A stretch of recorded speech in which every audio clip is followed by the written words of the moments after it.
अगर आपने JSSC CGL के लैंग्वेज पेपर में खोरठा लिया है और खोरठा को लेकर के आप अपनी तैयारी कर रहे हैं, तो यहाँ पर पूरा गाइडेंस आपको इससे रिलेटेड दिया जा रहा है और दिया भी जाएगा। स्वागत है दोस्तों आपका आपके अपने यूट्यूब चैनल परीक्षा हॉल्ट 247 में। अगर आप चैनल पर नए हैं तो चैनल को सब्सक्राइब करके बेल आइकन को जरूर दबाइएगा और ज़्यादा से ज़्यादा दोस्तों में परीक्षा हॉल्ट 247 को शेयर कीजिएगा।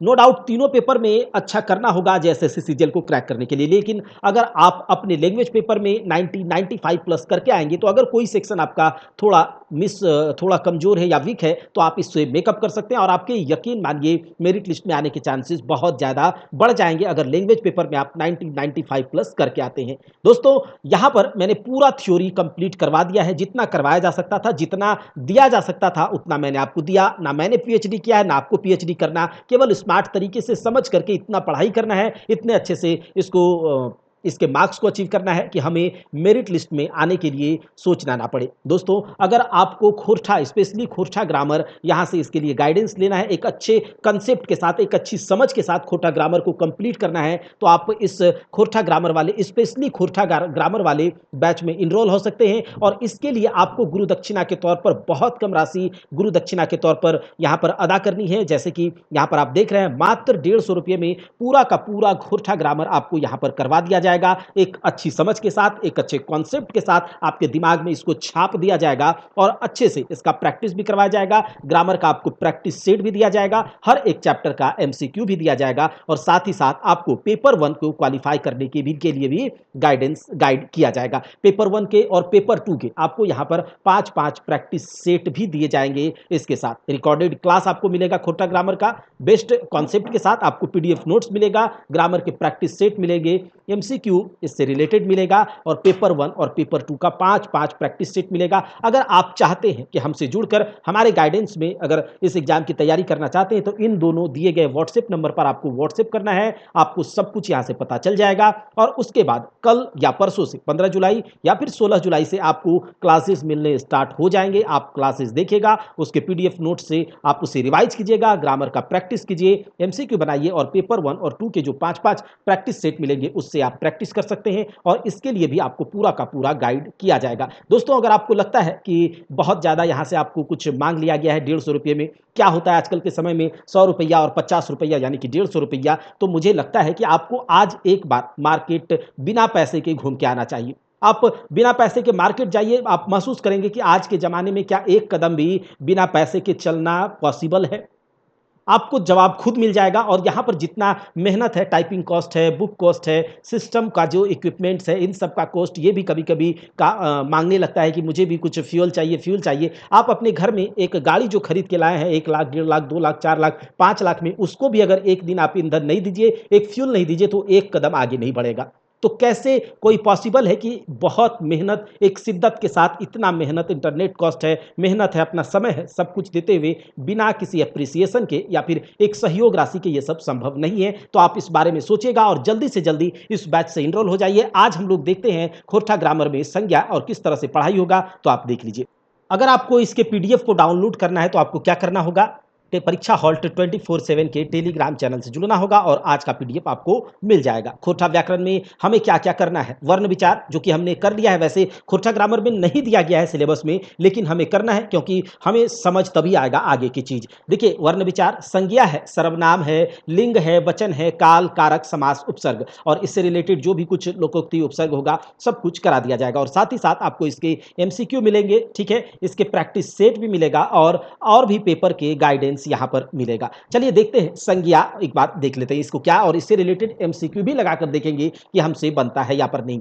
देखिए संज्ञा का नाम सुनते ही हिंदी वाला संज्ञा आप देखे होंगे और खोरठा वाला बहुत ज्यादा इसमें मतलब चेंज नहीं है, दोनों लगभग एक है, लेकिन यहाँ पर थोड़ा सा शब्दों का फेर हो जाता है। संज्ञा वहां बोलते हैं, वहां बोलते हैं संज्ञा और यहां बोलते हैं इसको संज्ञा। क्या बोलते हैं, संज्ञा। तो ये चीज हम लोग देख लेंगे संज्ञा क्या है। संज्ञा का मतलब क्या, संज्ञा का मतलब कोई भी नाम, क्या कोई भी नाम, कोई भी ऐसा शब्द, जैसे ही हम कोई ऐसा शब्द बोले जिससे किसी वस्तु का नाम, जिससे किसी जीव जंतु का नाम, जिससे किसी जगह के बारे में हमें पता चले, किसी जगह, किसी जमीन या फिर कोई भी ऐसा चीज जिससे हमें उस चीज के बारे में पता चलता, उसका नाम लेते ही तो वो चीज है संज्ञा। वो क्या है? संज्ञा है। तो यहां से क्या समझ लिए? कोई भी ऐसा शब्द को संज्ञा कहा जा सकता है जिससे किसी जगह का, जिससे किसी वस्तु का, जिससे किसी व्यक्ति का, जिससे कोई भाव या फिर विचार का पता चले, वही है संज्ञा। क्या समझ में आया? जैसे कि मैंने बोला गाय, तो गाय क्या है? एक शब्द है।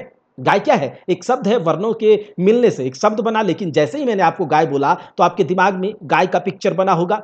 ठीक है, तो ये है आपका जो एक ऐसा शब्द जिससे किसी के नाम, किसी के जगह, वस्तु, जीव जंतु, भाव, ये सब का पता चले, तो ये कहलाता है आपका संज्ञा। जैसे गाय, पहाड़, नदी, भारत, चीन, गेहूं, हेन तेन, ये सब सब कुछ संज्ञा है। अब देखिए, संज्ञा को बांटा गया है, संज्ञा का अलग अलग क्लासिफिकेशन किया गया है। संज्ञा को क्लासिफाई किया गया है एक तो अर्थ के आधार पर और एक उसकी उत्पत्ति के आधार पर। अगर इसको डिटेल में देखा जाए तो अर्थ के आधार पर, शब्दों के अर्थ के आधार पर संज्ञा को 5 भागों में बांटा गया है। क्या समझ में आया? शब्दों के अर्थ के आधार पर संज्ञा को 5 भागों में बांटा गया है और उत्पत्ति के आधार पर संज्ञा को 3 भागों में बांटा गया है।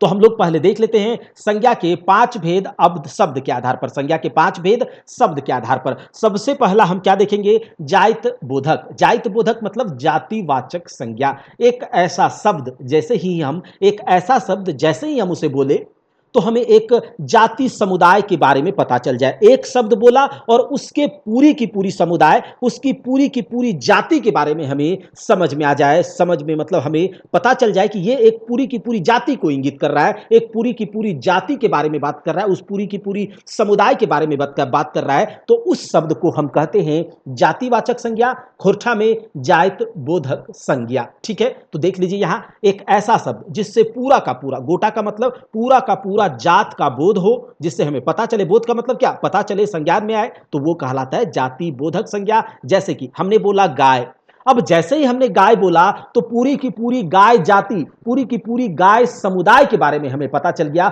हम ये वहां पर नहीं कहेंगे काली गाय, लाल गाय, भूरा गाय, चटकबरा गाय, ऐसा हम नहीं बोलेंगे। हमने बोला है गाय, यानी कि पूरी की पूरी गाय जाति, पूरी की पूरी गाय समुदाय के बारे में हमें इस शब्द ने बता दिया। हमने बोला घोड़ा, तो घोड़ा में हमने क्या, ऐसा तो नहीं बोला है कि कोई एक पर्टिकुलर, कोई काला घोड़ा, बड़ा घोड़ा, घोड़ी, ऐसा कुछ नहीं बोला। हमने बोला घोड़ा, पूरा का पूरा घोड़ा का समुदाय, यहां से पता चल गया। हमने बोला पहाड़, तो यहां पर ये पहाड़ हमने नहीं बोला कि सतपुड़ा का पहाड़ है, हमने ये नहीं बोला कि अरावली की पहाड़ियां हैं, हमने ये नहीं बोला कि विंध्यन श्रेणी, या फिर हमने ये नहीं बोला कि कार्डामम की पहाड़ियां, हमने बोला सिर्फ पहाड़। तो पूरी की पूरी पहाड़ जाति के बारे में हमें इस शब्द से पता चल गया। तो ये है जाति बोधक संज्ञा। समझ में आया? ठीक है, चलिए आगे देखते हैं। अगला है खास बोधक।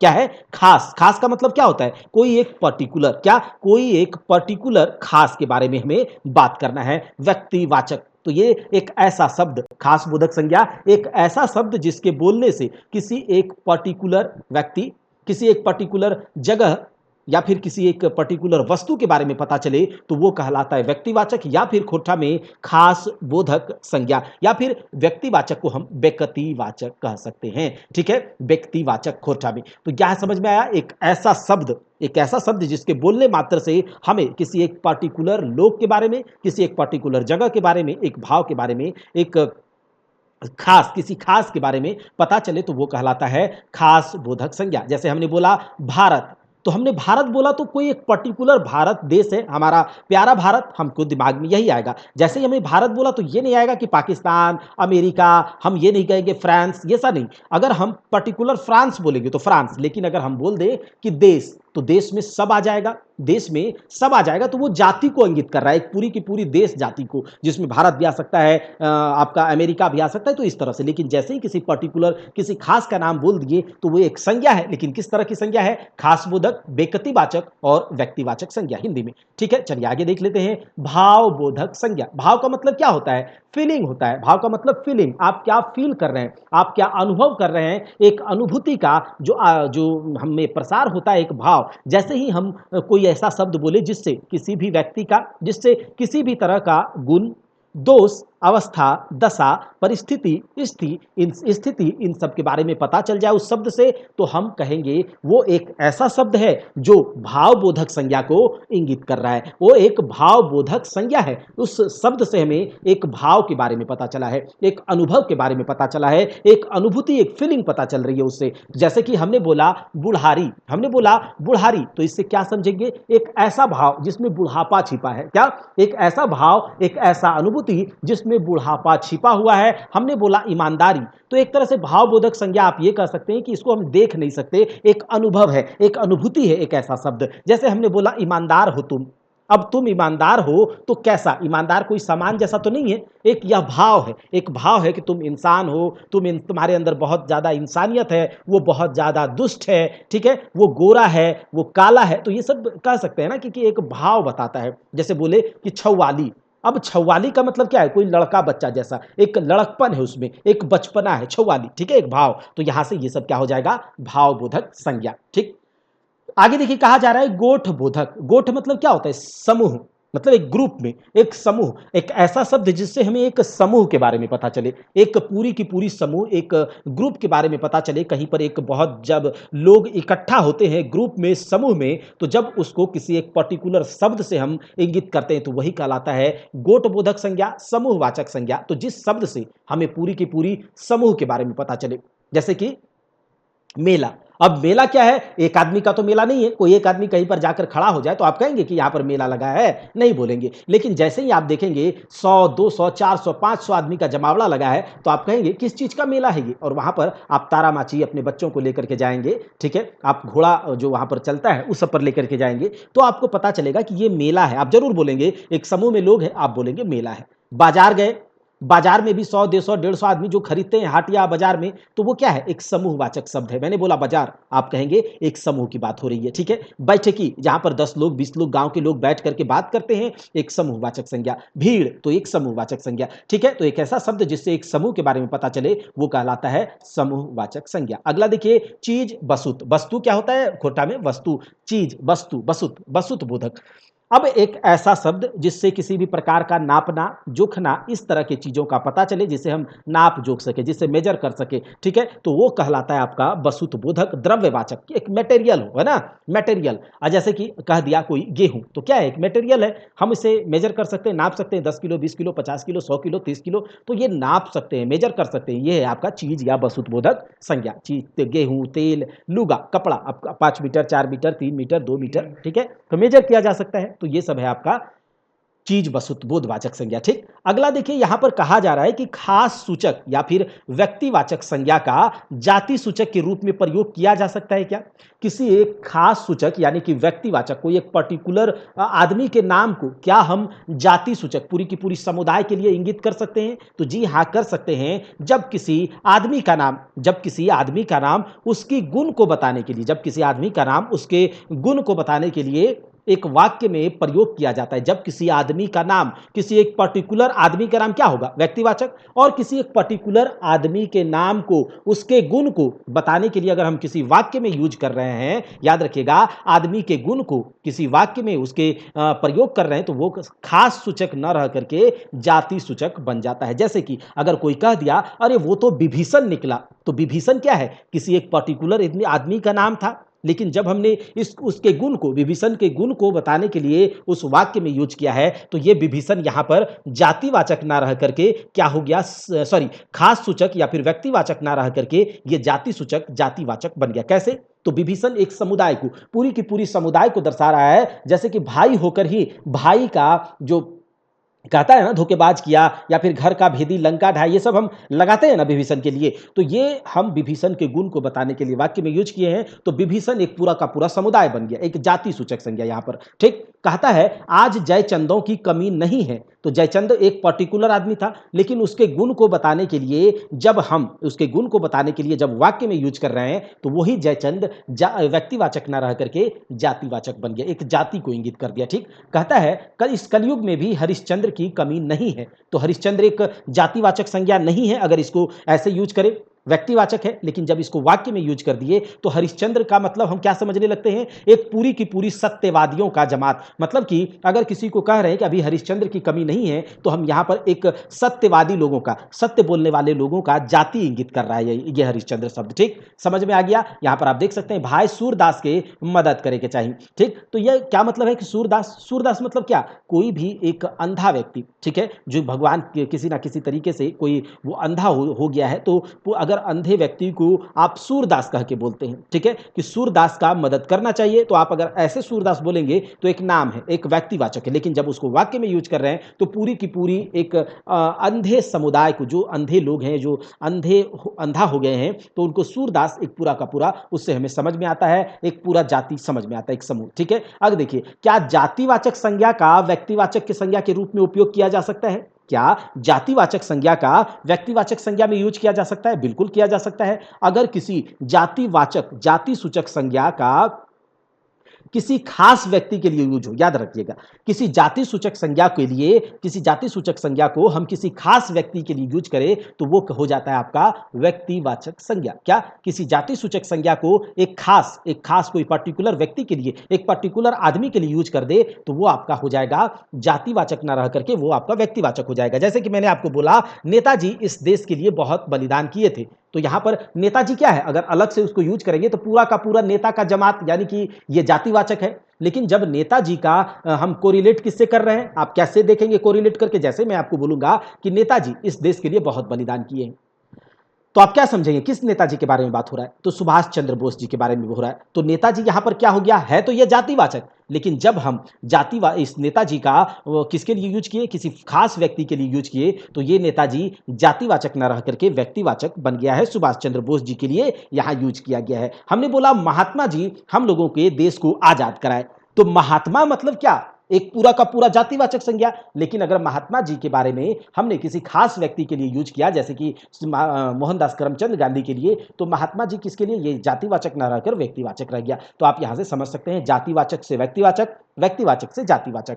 क्या संज्ञा का लिंग को भी परिभाषित किया जा सकता है संज्ञा के शब्द के, तो जी हाँ, संज्ञा के लिंग को 4 तरह से हम परिभाषित करते हैं खोटा में, एक पुल्लिंग, एक स्त्रीलिंग, एक उभयलिंग और एक बिना लिंग का। ठीक, देखिए पुल्लिंग में क्या होता है, एक ऐसा शब्द जिससे पुरुष, नर, मर्द जाति के का मतलब हमें पता चलता है, तो वो कहलाता है पुल्लिंग। जैसे कि घोड़ा, काड़ा, काड़ा मतलब वो जो भैंसा होता है, मर्द, या फिर कोई भी ऐसा शब्द जिससे पुरुष जाति का बोध हो तो वो पुल्लिंग है। स्त्रीलिंग, स्त्रीलिंग मतलब जिस शब्द से स्त्री यानी जनी, मादा, इन सब का बोध हो, इन सब का पता चले तो वो कहलाता है स्त्रीलिंग। जैसे कि गाय, भैंस, घोड़ी, जनी। देखिए खोरठा ग्रामर और हिंदी ग्रामर बहुत मतलब इजी करके बताया गया है। खोरठा में बहुत इजीली हर कुछ दिया गया है, बहुत आसानी से आप इसे समझ सकते हैं। हिंदी में थोड़ा सा क्रिटिकल किया गया है। ठीक है, तो आपको अगर लगे गाय क्या है, स्त्रीलिंग है, आपको बोले बैल क्या है तो पुल्लिंग है, तो खोरठा में बहुत आसानी से इसको बताया गया है। उभयलिंग शब्द क्या है, एक ऐसा शब्द, देखिए एक ऐसा शब्द जिसमें कि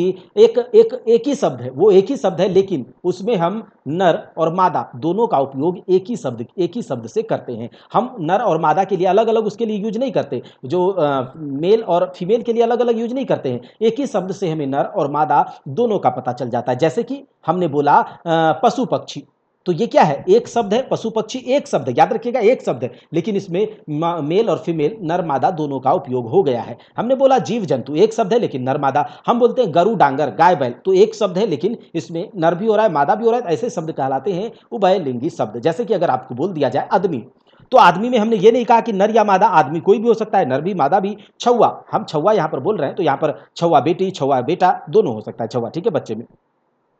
हमने बोला बिलाय, हमने बोला बिलाय, हमने बोला मूसा, तो मूसा क्या है, ये नर और मादा के लिए, दोनों के लिए होगा। अब मूसा को नर मूसा को मूसा बोलेंगे, क्या मादा मूसा को मूसी बोलिएगा, नहीं ना, तो वो भी क्या है, मूसा ही है। तो दोनों के लिए एक शब्द जो नर और मादा दोनों के लिए यूज होता हो वो कहलाता है उभयलिंगी शब्द। यहां से आपको समझ में आ गया होगा। लेरू है, गरु है, कणरू है, कणरू वही जो भैंस का बच्चा होता है छोटा, पटरू, बकरू, छगरू, गंगू, ठीक है, छौआ, हेंटेन। देखिए यहां पर ये सब है। अब देखिए अगला है बिना लिंग का, तो एक ऐसा संज्ञा, एक ऐसा शब्द जो बिना उसका कोई लिंग नहीं होता है। याद रखिएगा हिंदी में सबका लिंग है, लेकिन क्या बोलते हैं कि खोरचा में इसका एक ऐसा शब्द जो निर्जीव चीज है उसके लिंग का निर्धारण नहीं किया जाता, ना पुल्लिंग ना स्त्रीलिंग, बिना लिंग का। जैसे कि कोई बर्तन बासन निर्जीव चीज, ठीक, जैसे उसका कोई स्त्रीलिंग या पुल्लिंग का पहचान नहीं है, वो बिना लिंग का है। जैसे कि डूबा डूबी, डूबा डूबी मतलब कटोरा थरिया बर्तन, ये सब क्या किसी इसका कोई लिंग नहीं है, तो ये बिना लिंग का है। ठीक है, अब देखिए पुल्लिंग से स्त्रीलिंग बनाने के लिए, ठीक है,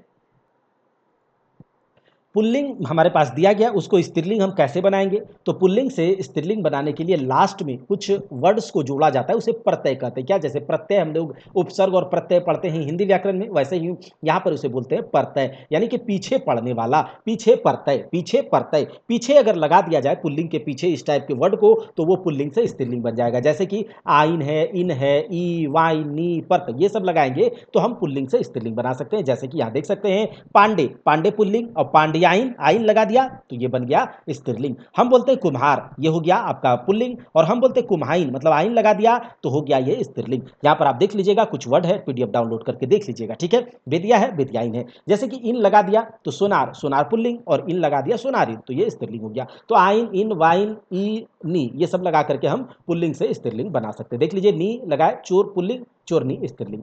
कुछ शब्द का एक रूप एकदम, कुछ शब्द ऐसे होते हैं जिसमें कि हम जैसे कि क्या किए, चोर चोरनी, तो एक ही शब्द जैसा बना, एक ही एकदम मतलब चोर चोरनी आपस में शब्द में क्या कोई अलग अंतर नहीं है, बस नी ना लगा दिया हो गया काम। लेकिन कुछ ऐसे शब्द होते हैं जिसका पुल्लिंग और स्त्रीलिंग एकदम बिल्कुल अलग अलग होता है। जैसे कि बाप और माय, तो बाप क्या है पुल्लिंग, और माय उसी का स्त्रीलिंग शब्द है, बाप का स्त्रीलिंग माय।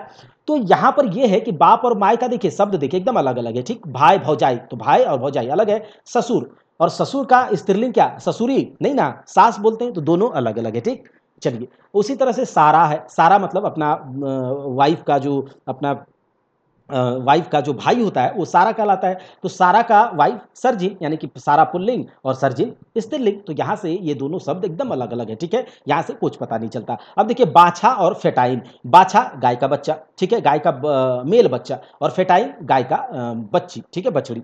चलिए आगे देखिए, कणरू पंडका, सुअर सुअर, पटरू पटरी, ये सब है। ठीक है, तो ये अलग अलग है बिल्कुल। नाता गोता का शब्द भी, रिश्ते नाते का शब्द भी कुछ कुछ एकदम बिल्कुल अलग होता है पुल्लिंग और स्त्रीलिंग का। ठीक है, देख लीजिए, जैसे कि बहन, छोटी बहन का जो हस्बैंड होता है बहनाऊ है, बड़ी बहन का जो बहनोई हस्बैंड होता है वो बहनोई या भाटू कहलाता है। ठीक है, उसी तरह से यहाँ देख लीजिएगा, बेटी है, दामाद है, तो अलग अलग शब्द है।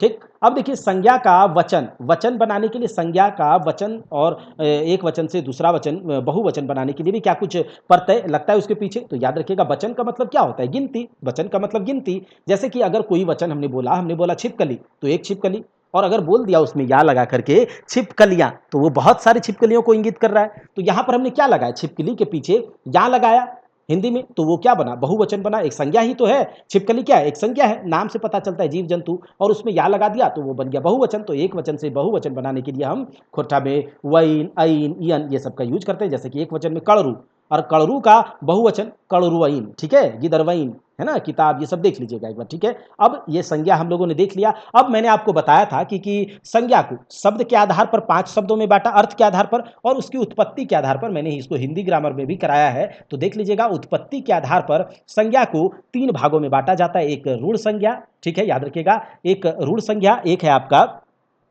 यौगिक संज्ञा, यौगिक जिसको बोलते हैं हिंदी में, ठीक, यौगिक हिंदी में यौगिक, और एक होता है आपका योग रूढ़, जिसको हिंदी में योग रूढ़ कहते हैं। ठीक है, तो ये है। अब रूढ़ शब्द, रूढ़ संज्ञा ऐसे शब्द हैं, ऐसे शब्द जिसको हम अगर अलग अलग कर दे, रूढ़ शब्द को अलग अलग कर दे, तो अलग अलग होने के बाद उन अलग अलग शब्दों का कोई मीनिंग नहीं होता है, मीनिंगलेस होता है। जैसे कि अगर हम कह दे लोटा, अब लोटा को आप तोड़िए भाई, लो प्लस टा, तो ये दोनों अलग अलग बातों का कोई मीनिंग है, अर्थलेस है, मीनिंगलेस है, तो ये कहलाता है रूढ़ शब्द। ऐसे शब्द रूढ़ शब्द कहलाते हैं। जैसे कि कान, अब कान को अलग कीजिए, का अलग हो गया, ना अलग हो गया, तो क्या कान, का कोई वैल्यू नहीं, कोई मीनिंग नहीं, ना का कोई मीनिंग नहीं, तो ये मीनिंगलेस हो जाते हैं इसको तोड़ने के बाद, तो ये रूढ़ शब्द कहलाता है। यौगिक क्या है, मतलब यौगिक का मतलब क्या होता है, योग, योग जोड़ना, तो जुड़ करके, मतलब जुड़ करके अगर आप कोई ऐसा शब्द जिसको तोड़ने के बाद जब वो दोनों अलग अलग होगा, उन दोनों का भी कुछ मीनिंग होगा,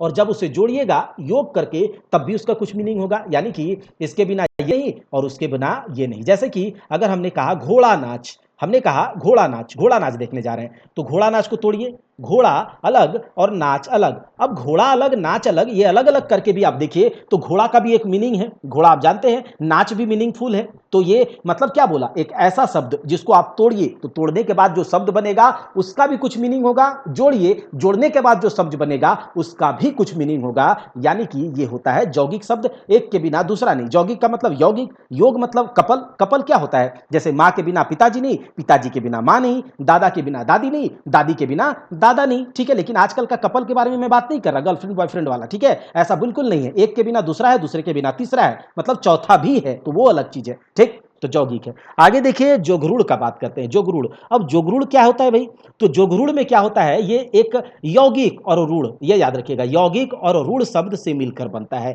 यौगिक में क्या होता है, जब आप उसे तोड़ तोड़ दीजिएगा तो भी उसका शब्द का मीनिंग है, और रूढ़ में तोड़ दीजिएगा कोई मीनिंग नहीं। तो यहां पर देखिए ये जोगरूढ़ शब्द एक ऐसा शब्द है कि अगर आप इस शब्द को तोड़िएगा तो तोड़ने के बाद जिस शब्द से तोड़ा गया है उसका मीनिंग कुछ और होता है, और तोड़ा गया वह शब्दों का मीनिंग कुछ और, याद रहेगा। देखिए जैसे कि अगर हमने बोला गोबर गणेश, हमने बोला गोबर गणेश, तो इसका मतलब क्या होता है आप समझते हैं। गोबर गणेश आपको कोई बोल दे तो आप कहेंगे अरे हमको मूर्ख बोल दिया, और यही गोबर गणेश को आप तोड़ दीजिए तो गोबर अलग कर दीजिए और गणेश अलग कर दीजिए, तो गणेश जी हमारे आराध्य हो जाते हैं, गणेश जी भगवान, और गोबर तो है ही, ठीक है। तो ये मतलब दोनों का मीनिंग अलग अलग है, बिल्कुल अलग, लेकिन जब इसको जोड़िएगा तो इसका मीनिंग अलग हो जाता है। तो ये जोगरूढ़ शब्द कहलाता है, याद रख लीजिएगा, ठीक। अब हम कुछ एमसीक्यूज देख लेते हैं संज्ञा से रिलेटेड। यहां पर कहा जा रहा है हमनी कायल ओकर बरियात जाइब।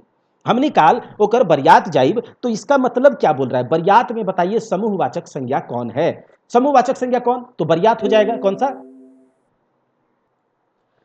तो देखिए यहां पर बरियात क्या हो जाएगा, बरियात हो जाएगा समूहवाचक संज्ञा, ठीक है। बरियात में एक समूह की बात आती है, बहुत लोगों की बरियात बोलेंगे तो एक आदमी को अगर लेकर चले जाएंगे कि चलो भाई तुम मेरा बारात में चलो, और जब वो जाएगा देखेगा हम ही को लेकर जा रहा है, तो कह रहे ये बरियात है, ये बारात है, बारात में लेके जा रहे हो, ये समूहवाचक नहीं बोलेगा, ठीक है। तो बरियात नहीं बोलना चाहिए। अब देखो क्या है, छगरी के मतलब यहां से इसको देखिएगा, इसे थोड़ा सा छेगरी छोछर हवो हतिन, तो कहता है छेगरी छोछर हवो हतिन, तो इसमें बोल रहा है कि जातिवाचक संज्ञा कौन सा है। जाति, एक पूरी की पूरी जाति को कौन दर्शाता है, छगरी, बकरी वाला जाति को, तो ये हो जाएगा छगरी, ठीक है, याद रखिएगा। अब कहता है समुद्र नदी से, समुद्र नदी से बौड़ होव है। अच्छा, समुद्र, समुद्र जो है, समुद्र जो है वो नदी से बड़ा होता है, वो नदी से बड़ा होता है, तो ये बताइए कि इसमें जातिवाचक संज्ञा कौन है, जातिवाचक संज्ञा कौन है। तो समुद्र और नदी दोनों जातिवाचक है, क्योंकि एक अपनी अपनी जाति को, समुदाय को दर्शाता है। बीरू मेला में हेराई गेल, अब बीरू मेला में हेरा गया तो इसमें जातिवाचक संज्ञा कौन सा है, सॉरी व्यक्तिवाचक संज्ञा कौन सा है, पर्टिकुलर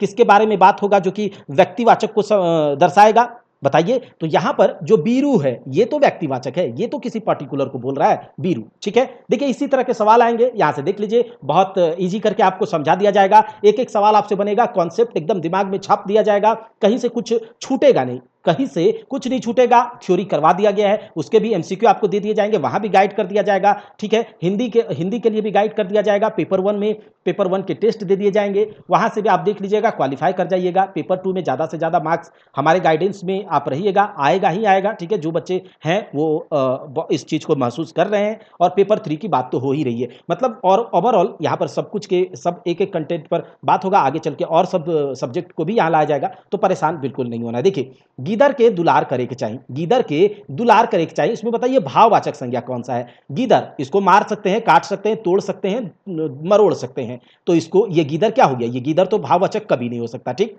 अच्छा दुलार, ये दुलार का एक भाव है, एक भाव है, जैसे हम कहें कि मैं तुमसे बहुत प्यार करता हूं, तो प्यार को अब ढूंढने लगेगा कौन सा प्यार करते हो, ठीक है, लाओ लाओ उठा के लाओ, तो उसमें ढूंढिएगा, उसको पकड़ नहीं पाइएगा, वो एक अनुभूति है, एक भावना है, एक अनुभूति, एक फीलिंग है, पैम्परिंग, दुलार, ये सब क्या है, फीलिंग है, तो ये आपका भाववाचक है दुलार, ठीक है। चलिए अब कह रहा है कि कौन शब्दवा भाववाचक ना लगे, इसमें कौन सा ऐसा शब्द है जो भाववाचक नहीं है, तो देखते हैं कौन सा शब्द है जो भाववाचक नहीं है भाई।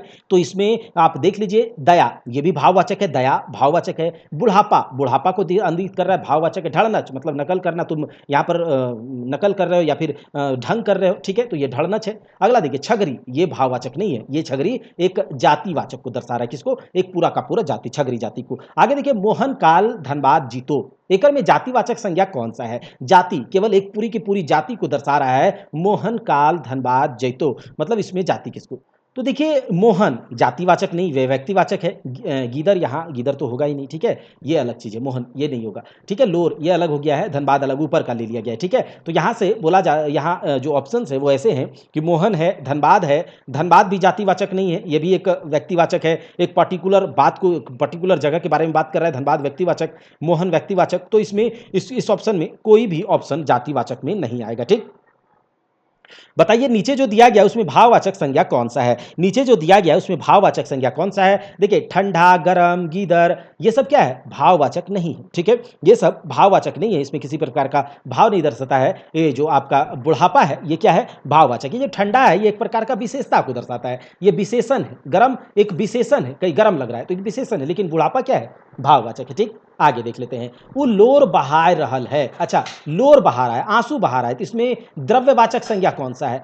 लोर द्रव्यवाचक है, इसको हम कर सकते हैं, ये द्रव्यवाचक है, मटेरियलिस्टिक है, ठीक है? अब देखिए गोरु पहाड़ जुरिया ये सब क्या है? गोरु पहाड़ जुरिया ये सब बताइए क्या है? संज्ञा है, सर्वनाम है, क्रिया है, इसमें कोई नहीं। तो बताइए इसमें ये जो गोरु है, पहाड़, जुरिया, जुरिया मतलब नदी, तो ये संज्ञा है, शब्द है जिससे हमें किसी जगह के बारे में पता चल रहा है, किसी एक पर्टिकुलर चीज के बारे में पता चल रहा है, ठीक है? जीव जंतु के बारे में पता चल रहा है, तो ये है आपका संज्ञा, ठीक है? तो इसी प्रकार से आपको डिटेल में सारे के सारे ग्रामर के पोर्शंस करवा दिए जाएंगे, ठीक है? उससे रिलेटेड एमसीक्यू करवा दिए जाएंगे, फिर उसके बाद आपको ग्रामर के प्रैक्टिस सेट भी करवा दिए जाएंगे और फुल टेस्ट भी आपको दिया जाएगा 5-5। तो एक पूरा एक जो एक कह सकता है, तो गुरु जी को गुरु दक्षिणा के रूप में अगर आप ये इतनी इतनी कम राशि दे करके अगर अच्छे से अच्छे कॉन्सेप्ट ले रहे हैं और आप अभी जो पढ़ रहे हैं ये किस लिए पढ़ रहे हैं, ये जो मेहनत कर रहे हैं किस लिए कर रहे हैं, सोचिएगा जरा सा कि किस लिए हम इतना मेहनत कर रहे हैं, किस लिए कर रहे हैं, अपने आप से पूछिएगा। और उसके बाद फिर गुरुदेव से ये जो आपको कहा गया है ये इसको सोचना नहीं है। जो भी जुड़ना चाहते हैं जल्दी से इन दोनों नंबर पर व्हाट्सएप करके किसी भी नंबर पर आपको जहाँ से भी जवाब मिलेगा, ठीक है? और उसके बाद आपको क्लासेस जो है कल या परसों से इसके लिए मिलने लगेंगे। जय हिंद, जय भारत, मिलते हैं अगले क्लास में।